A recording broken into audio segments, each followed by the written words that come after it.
देखो fourth point है liability clause.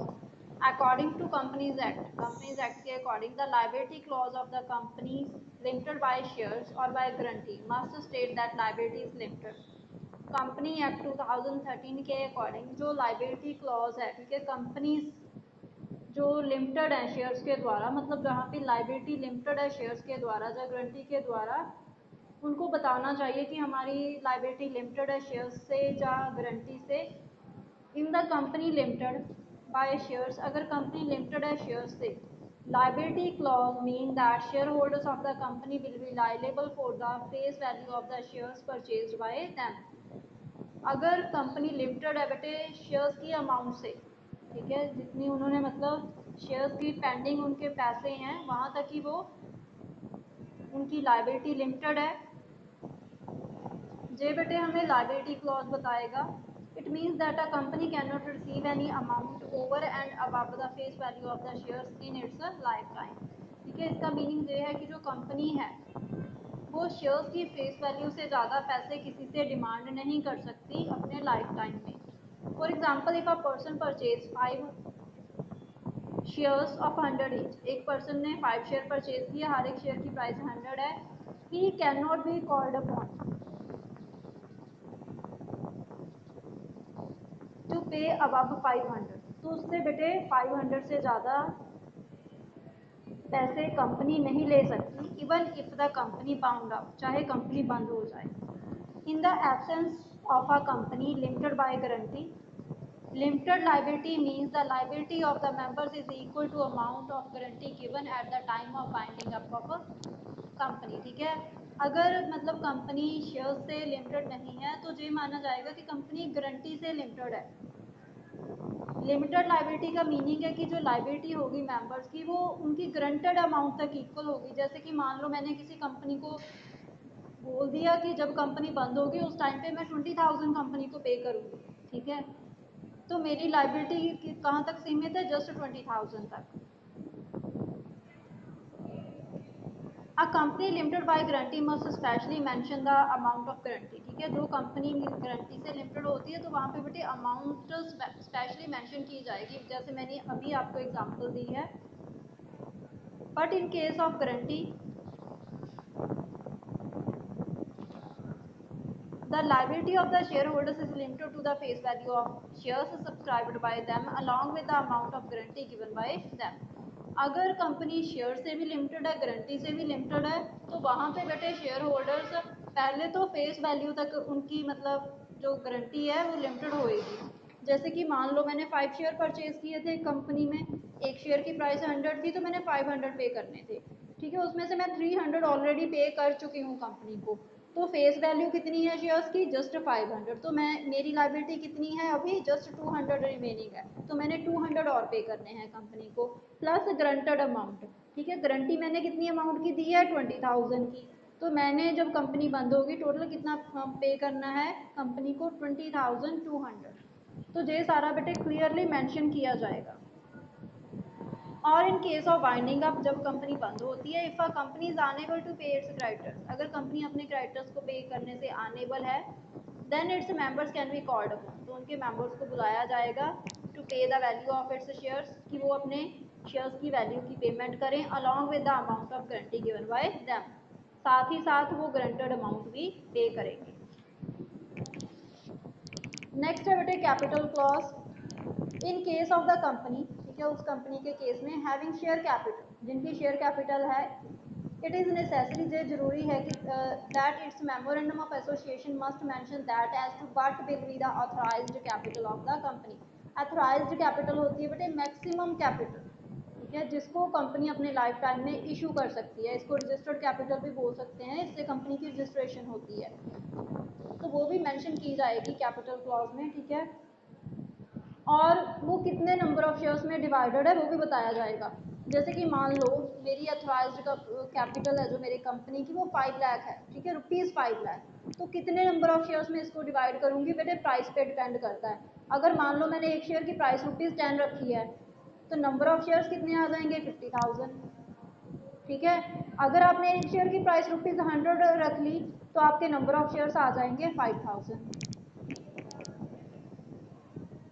For example the share capital of the company is ₹10 crore, ठीक है। जो शेयर कैपिटल है कंपनी की वो ₹10 करोड़ है, which is divided into 1 crore shares of ₹10 each, जिसको कैसे डिवाइड किया गया है, नंबर ऑफ शेयर्स कितने हैं 1 करोड़ और हर एक शेयर की प्राइस कितनी है ₹10।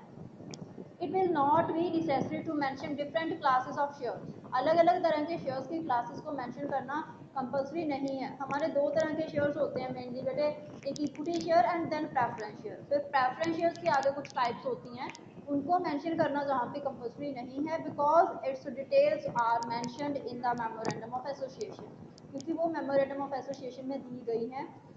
Information related to the division of shares, ठीक है, and corresponding rights of the share holders should be given in the article.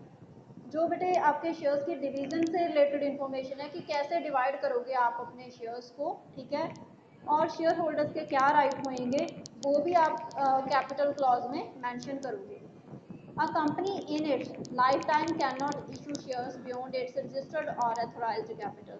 Company बेटे अपने पूरे लाइफ टाइम में अपनी अथोराइज्ड या रजिस्टर्ड कैपिटल से ज़्यादा शेयर कैपिटल इशू नहीं कर सकती, unless and until proper alteration is done. जितना टाइम अल्ट्रेशन नहीं की जाती, अल्ट्रेशन मीन्स चेंजेस नहीं किए जाते, ठीक है, वो चेंजेस करेंगे उसके बाद रजिस्ट्रार से परमिशन लेंगे, फिर ही वो अपनी जो लिमिट है रजिस्टर्ड कैपिटल की उसको एक्सटेंड कर सकते हैं। Every person signing the memorandum of association, हर एक वो व्यक्ति जो मेमोरेंडम ऑफ एसोसिएशन को साइन करता है, has to take minimum 1 share each, उसको कम से कम 1 शेयर परचेज करना ही पड़ता है। वो मेनली बेटे वो डायरेक्टर्स होते हैं। नेक्स्ट है association and subscription clause. This is the last clause of the memorandum of association. ये लास्ट क्लॉज है बेटे मेमोरेंडम ऑफ एसोसिएशन का। And association of persons science the memorandum of association, ठीक है। व्यक्तियों का एक ग्रुप बेटे मेमोरेंडम ऑफ एसोसिएशन का मतलब व्यक्तियों का एक जो ग्रुप है वो हमारा जो डॉक्यूमेंट है मेमोरेंडम ऑफ एसोसिएशन उसको साइन करता है। In this clause persons signing the memorandum of association express their intention, ठीक है। जो भी पर्सन मेमोरेंडम ऑफ एसोसिएशन को साइन करेंगे वो अपनी इंटेंशन बताएंगे टू एस्टैब्लिश द कंपनी, कि वो कंपनी को क्यों एस्टैब्लिश करना चाहते हैं। This clause is written in the following manner, इस तरह से राइट होगा ये clause, we are the following person, कि हम वो व्यक्ति हैं whose names and address are mentioned below, जिनके नाम एंड एड्रेस गिवन है नीचे, are desirous of being formed into company, ठीक है। हमारी इच्छा है, हम एक कंपनी बनाना चाहते हैं, जय कंपनी के तौर पे इकट्ठे होना चाहते हैं, in pursuance of this law, इस लॉ के according, and we respectively agree to take the number of shares, ठीक है। और हम क्या करेंगे, एग्री हैं कि जितने भी नंबर ऑफ शेयर्स कंपल्सरी हैं लॉ के अकॉर्डिंग वो हम लेंगे कंपनी की कैपिटल में, set opposite our respective names, जो हमारे नेम से रखे गए हैं। After this clause name address and occupation of the signing persons and number of shares taken by them are stated. इसके बाद ये बताया जाएगा कि जो पर्सन मेमोरेंडम ऑफ एसोसिएशन को साइन कर रहा है उसका नाम क्या है, उसका एड्रेस क्या है, वो काम क्या कर रहा है, ठीक है, और वो कितने शेयर्स टेक ओवर कर रहा है। Signature of the witness are placed against the name of the signing person, ठीक है। नेम बेटे अलग होता है, साइन अलग होती है। जैसे कि मेरा नाम क्या है, बीरपाल कौर, तो अगर मैंने कहीं पे नेम मेंशन करना है तो मैं फुल नेम मेंशन करूँगी, अगर मैंने साइन करना है तो सिंपल मैं बी भी डाल सकती हूँ, ठीक है।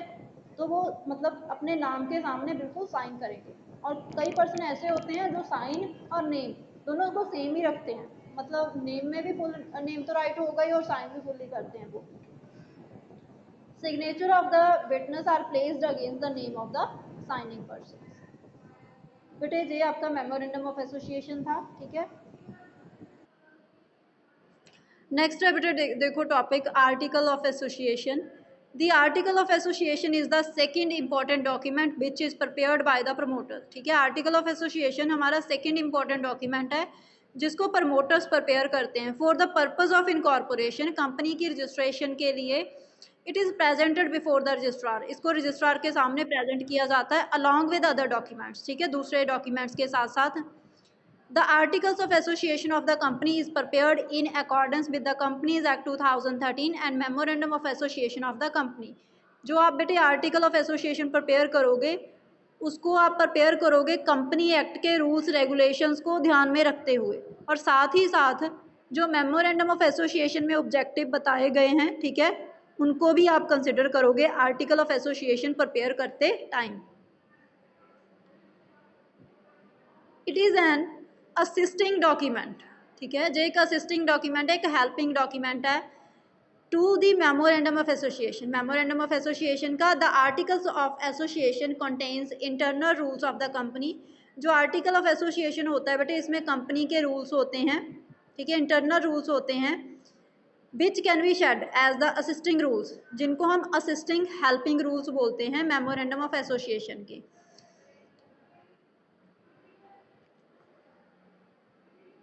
In this document, rules and regulations for the attaining the objectives stated in the Memorandum of Association and for running the affairs of company smoothly are stated, ठीक है। इस डॉक्यूमेंट में क्या बताया जाता है बेटे, रूल्स रेगुलेशंस एक्सप्लेन किए जाते हैं जिससे कि हम कंपनी के ऑब्जेक्टिव्स को, जिनको मेमोरेंडम ऑफ एसोसिएशन में बताया गया है, उनको मतलब बहुत ही अच्छे से अचीव कर सकते हैं, ठीक है।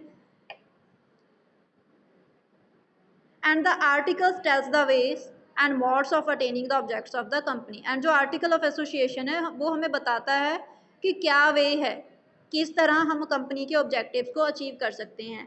The memorandum of association of a company fixes the functional area of the company. जो मेमोरेंडम ऑफ एसोसिएशन है बेटे, वो एरिया फिक्स करता है कि किस लिमिट तक हमने काम करना है, ठीक है। और जो आर्टिकल ऑफ एसोसिएशन है वो हमें स्पेसिफाई करता है as to how given work will be done, कि जो काम हमें दिया गया है उसको पूरा कैसे करना है, वो हमें आर्टिकल ऑफ एसोसिएशन बताएगा। But will be the structure of internal rules, internal rules का स्ट्रक्चर क्या होगा, and regulations, and what will be the rights of various parties. And जो अलग अलग पार्टीज हैं, ठीक है, जैसे कि ऑफिसर्स हैं, शेयर होल्डर्स हैं, डिवेंचर होल्डर्स हैं, उनके क्या क्या राइट्स होंगे। So the article of association of a company never encroaches upon the memorandum of association, ठीक है। तो जो आर्टिकल ऑफ एसोसिएशन है वो मेमोरेंडम ऑफ एसोसिएशन से मतलब ऊपर नहीं है, ऐसा बोल सकते हैं कि जब मेमोरेंडम ऑफ एसोसिएशन से बाहर नहीं जा सकता। देखो कंटेंट्स और subject matter of article of association क्या क्या होता है, ठीक है। आर्टिकल ऑफ एसोसिएशन में the articles of association are the internal rules of the company. बेटे जो आर्टिकल ऑफ एसोसिएशन है, जो कंपनी के इंटरनल रूल्स हैं। So in the articles